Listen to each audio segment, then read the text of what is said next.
today's video, we are just quickly unboxing the power bank that we buy. The brand is Orashare, the power bank. Wow! This is so heavy, and there's a 22.5 watch super fast charge and 100,000 mAh. And this is good for ano ba, the province, emergency use. Because sometimes here in province, lobat, not lobat. Sometimes here in province, brown out.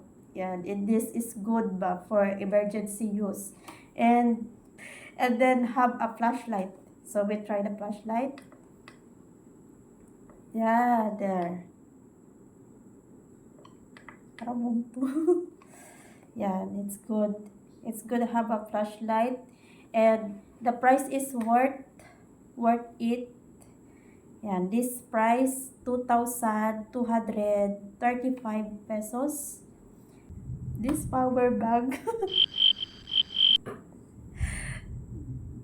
um you can ano pa 8 devices.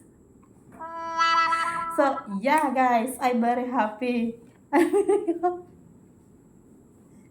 I'm very happy that I buy this. I got this power bank. And thank you so much guys for watching this very quick unboxing. Yan. And bye bye guys.